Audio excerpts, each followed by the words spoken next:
If you lived forever, you would waste your entire life.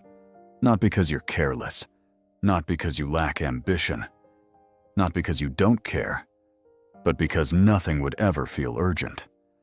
Urgency is what gives moments weight, and without weight, everything floats past unnoticed. You would delay the hard conversations. You would postpone the dreams that scare you. You would assume there's always later. Later to call back. Later to say what you really feel. Later to take the risk. Later to become the person you keep imagining. And later would quietly erase everything.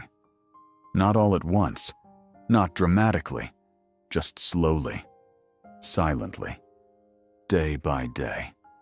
From the time we're young, we're taught something very specific, that death is the enemy, that time running out is the problem, that if life were just a little longer, or infinite, everything would finally feel safe. No rush, no pressure, no fear of missing out.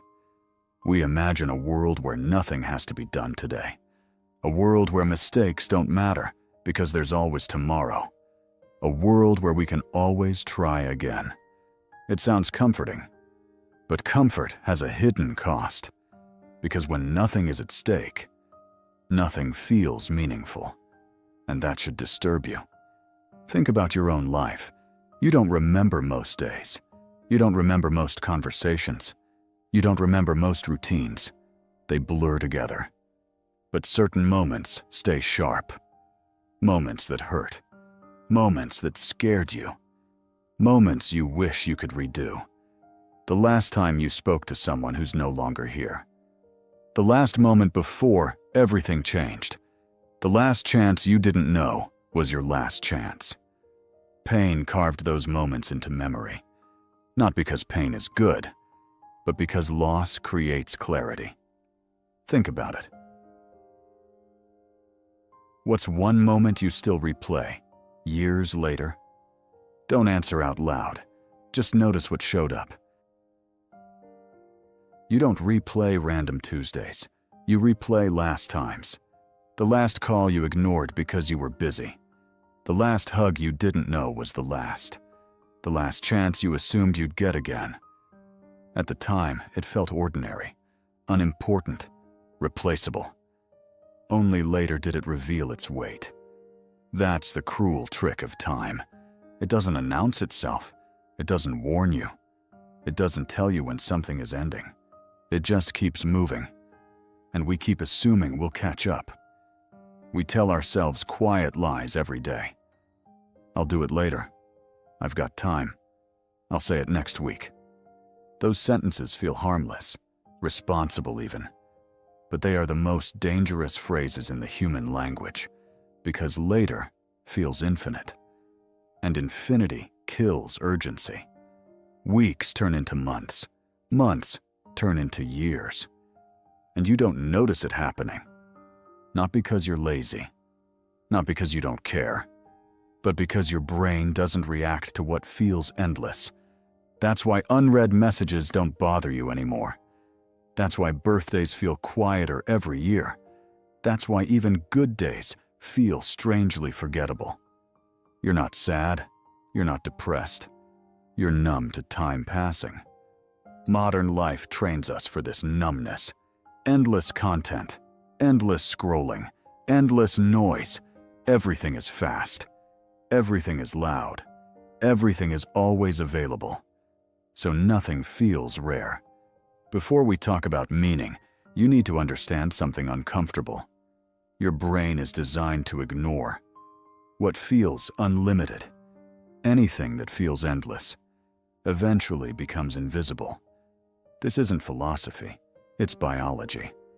Your attention evolved to focus on what could be lost. Here's the truth most people never sit with. Scarcity creates meaning. A sunset is beautiful because it fades. Music hits harder because the song ends. A moment matters because it cannot be repeated. Imagine if sunsets never disappeared. If songs never ended. If moments looped forever. At first it sounds peaceful, but very quickly, it becomes empty. The moments that stay with you aren't loud, they aren't flashy, they don't rush, they're slow, they're quiet, they leave space, stillness, silence, time without distraction. That's what allows meaning to land. That's why rushing through life feels the same as not living it at all. Imagine a world where nothing ends. No deadlines, no aging, no final goodbyes. You could always call tomorrow, always apologize later, always chase the dream, eventually. There would be no reason to start today. Immortality wouldn't make life richer. It would drain it of urgency. Modern life hides endings from us. We archive memories instead of living them. We binge instead of savor. We photograph instead of feeling. We keep thousands of photos and feel nothing when we look at them. When everything is saved, nothing is sacred. This is how people wake up at 40 and say, "I don't know where my life went." Not after tragedy, not after failure, after comfort, after waiting for the right time. Life didn't disappear. It slipped past quietly, while they were busy preparing to live it someday. If this makes you uncomfortable, that's a good sign. It means you're awake. You're not broken. You're not behind. You're not failing. You're responding correctly to a world that numbs urgency. Meaning doesn't come from motivation. It doesn't come from productivity. It doesn't come from speed. It comes from awareness. Tomorrow, something ordinary will happen. A conversation, a drive, a quiet moment you'd normally rush past. And a small thought might interrupt you. What if this is one of the last times? Not in fear, but in focus. And once you notice that, you won't unsee it.